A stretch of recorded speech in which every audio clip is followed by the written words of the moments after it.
Биздин центрибизде ошо көбүнчө ошо тукумсуздук проблемалар боюнча көп аялдар кайрылат. 30% бул мужской фактор деп койсок болот, калган 70% бул женский фактор. Себептери биринчиден бул ооруларды өз убагында дарылабаганда жатын түтүкчөлөрүн жабылып калышы да эң биринчи факторлордун бири болуп эсептелет. Бул жанагы эле хламидиоз, гонорея, ушул оорулар жатынга сук тийгенде өз убагында дарылабаганда жатындын түтүкчөлөрү жабылып калып, спаечный процесске алып келет дагы. Маточный фактор бесплодия деп коет, ошол көп кездешет биздин практикада. Экинчиден бул гормональный фактор деп коебуз, нарушение, айыздын бузулушу, өз убагында келбеши, ошол факторлор дагы көп кездешет. Үчүнчү себеби бул иммунологический фактор деп коебуз. Бул редко встречается бул фактор. Төртүнчү фактор эндокринный фактор. Эндокринный оорулар биздин практикада да көп кездешет. Алардын себептери ошо айыздын өз убагында келбеши, бузулушу, ошол да себептери.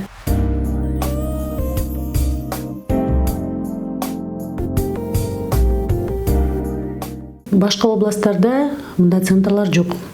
Борборубузда гана частный центрлар азыр кеңири тараган. Эко процедурасын жасай турчу государственный учреждениялардын бири болуп эле биз эсептелебиз да, Кыргыз илимий борбору. Бизде башка центрларга караганда доступный десем болот баасы. Ошондуктан адистер дагы жогорку деңгээлде профессионалдар деп эсептейм. Аймактарда, областтарда жок. Ошондуктан тукумсуздукка чалыккан жубайлар болсо, центрга келип, убактыларын коротпой эле, борбордон чет мамлекеттерге чыкпай эле, ушу Кыргызстандын аймагында эле дарыланса болот.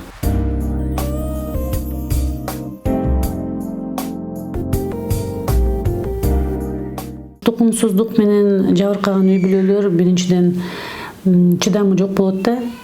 Мындай бат эле дарыгерге келгенде эле тез мүнөттүн ичинде эле бойго бүтүп эле положительный результаттарды күтүшөт. Конечно, бул деген оңой нерсе эмес. Обследование өтүш керек, чыдамдуулук керек деп айтат элем да, чыдаш керек. Обследование көптөгөн обследованиелерден өтөт.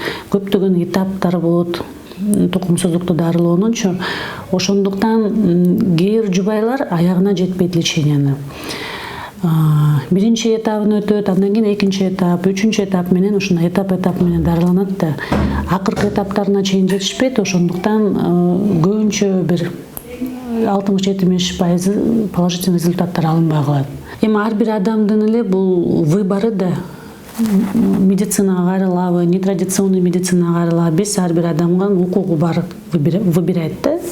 Ошондуктан мен терс деле карабайт элем да. Анткени балалуу болчу үй бүлө бардык ыкмаларды колдонууга, бардык шарттарга, бардык эмелерге даяр болот да.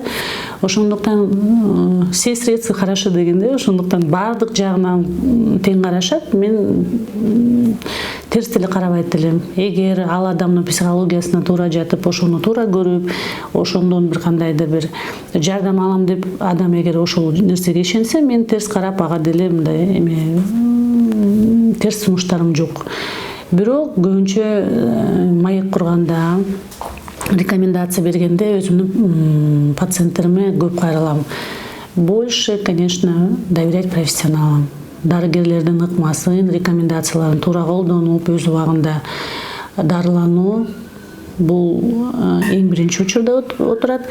А экинчи бул силер айтып кеткен нетрадиционный медицинага эгер бара турган болсо, бул дарыгердин скрывать этип деле барышлары мүмкүн да. Поэтому это право выбора пациента. Ошондуктан мен барбагыла деп тоскоолдук кыла албайм. Ооруканаларды алмаштырып, специалисттерди алмаштырып, убактарын кетирип, анан орто жолдон жана силер айтып кеткендей эле нетрадиционный медицинага да көп кайрылып калышат да. Ошондуктан азыркы убакта медицина жакшы өнүккөндөн кийин жолдору бар дарылануучучу. ошондуктан убагында келип чыдамдуу болуп аягына жетсе бүт процедуралардын баарын положительный результатты биз алмакпыз.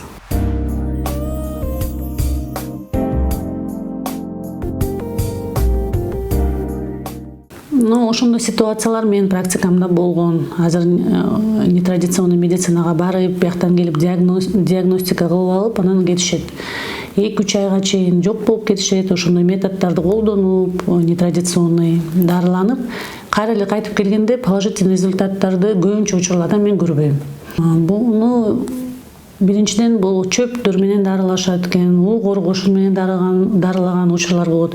Ошондойго мен билими жок адамдар ошондой колдонгонду, жана уу коргошунду мен укканда абдан таң калгам да. Анткени деген бул ошо летальный исходко деле алып келет да. Туура эмес колдонсочу, ууланып организмдин ууланышына алып келет да. Ошондой ситуацияларды укканда мен абдан таң калтыргам да, кандайча дарыгерлерге ишенбей ушундай рисковать этип ушундай жолдорго келет депчи.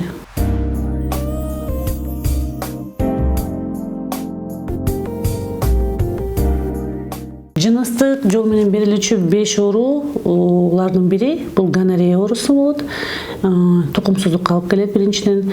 Экинчи оору бул хламидиоз оорусу. Үчүнчү гениталдык герпес. Төртүнчүсү сифилис оорусу, бешинчиси трихомониаз. Ушул 5 оору жыныстык жол менен эң көп жолугушат да.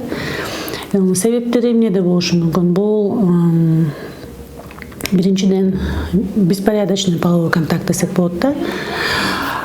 Жыныстык катыш эгер оорулуу адамдар менен болсо, экинчиден гигиенаны сактабаганда болот.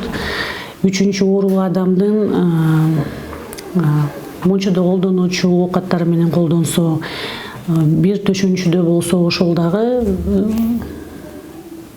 себеби болушу мүмкүн да. Аялдар көбүнчө профилактикалык жол менен каралгандар абдан аз болот да, где-то 20% десем болот. Көбүнчөсү оору өтүп кеткен убакта келишет да. Особенно биздин менталитет бүт уже оорусу кандай десем күчөп, признактары уже пайда болуп калган кезде гана келишет. Сифилис оорусу, конечно, летальный исходко алып келет. Анткени эгер аял киши дарыланбаса, бул балага да өтүп кетиши чоң коркунучту алып келет да. Анткени уже бала алдын ала ушул оору менен төрөлөт. Ошондуктан летальный исход эне жактан да болушу мүмкүн. Анткени баардык системалар жабыркайт да, эгер өтүп түшүп кетсе. Поэтому өз убагында дарылануу, выявлять этип, өз убагында дарылануу абдан көп нерсени чечет да. Ар бир оорунун өзүнүн спецификасы болот. Эң биринчиден эле бул жагымсыз жыт келип, аялдын кандай десем выделениялары келип баштаган кезде менструациясынын бузулушу биринчи признактары. Эгер үй бүлө планировать этип атса беременность, допустим, длительное время бойго бүтпөй калган учурларда тоже келиш керек да, потому что хламидиоз оорусу бул бессимптомно протекает. И конечный итог ушу бесплодие алып келет да. Ошондуктан алдын алуу абдан, профилактикалык осмотр абдан кандай десем маалымдуу болот. Ошондуктан 1 жылда бир аял киши гинекологко көрүнүп анализдерди тапшырышы зарыл да. Коргоочу каражаттарды колдонуу зарыл. Бул эң биринчи презерватив колдонуш керек, экинчиден гигиенаны сактоо керек. Ошол алдын алуу и беспорядочный половой контакт болбош керек да.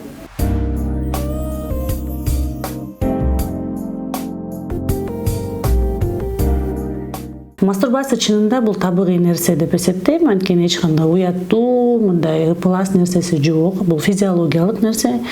Мен мастурбацияга позитивдүү карайм. Анткени дегенде, эгер кыз киши, бул, конечно, психологиялык жактан да өтөт эмеспи? Эгер аял киши турмуш курган болсо, кандай десем, жолдошу бар болсо, бул психологиялык жактан туура эмес. Анткени гармоничный отношения только, кандай десем, үй бүлөдө сексуалдык мамиле абдан тыгыз жана мындай жакшы болуш керек деп ойлойм да. Эгер аял киши мастурбация жолуна келсе, бул психологиялык жактан туура эмес бир караш. Может быть, мамилелери келишпейт же партнерлору менен кандайдыр бир көңүл калуулар оорулар болгон же болбосо бир оору жагынан половой партнеру кандай десем ооруга чалкап ошол жактан даяр эмес болсо гана ушул кадамга барат деп ойлойм да. А эгер үй бүлөдө баардыгы гармоничный, баардыгы жакшы болуп, сүйүү мамилелер болсо, конечно, мастурбацияга жол берүү болбош керек деп ойлойм. Ал эми турмушка чыга элек кыздардын арасында мастурбация ар бир эле өспүрүм мастурбацияга келсе керек деп ойлойм да. Анткени бул эгер алуунун альтернативдүү ыкмасы деп ойлойм да. Мындан бир гана пайда жана рахат аласыздар да. Андан башка коркунучу жок. Бул эч кандай бир патологияга кирбейт. Жубайлар ортосунда сунуш кылбайт элем, анткени эгер үй бүлөдө баардыгы ойдогудай болсо, мамилелери түз болсо, сүйүү бар болсо, конечно, бул туура эмес деп ойлойм.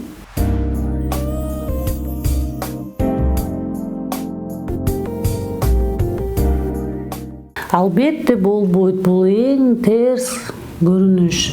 Биринчиден бул жатындын оозу ачык болот. Ошол жерде инфекциялардын киришине бул толук жол деп эсептесем болот да. Ошондуктан менструация келип аткан убакта жыныстык катнашка толугу менен терс карайм. Андан кийинки дагы аденомиоз, эндометриоз деген оорулардын пайда болушуна дагы жол түзөт. И жанагы жыныстык оорулардын берилишине, инфекциялардын киришине түзмө-түз ушул эмеде причинасы болот.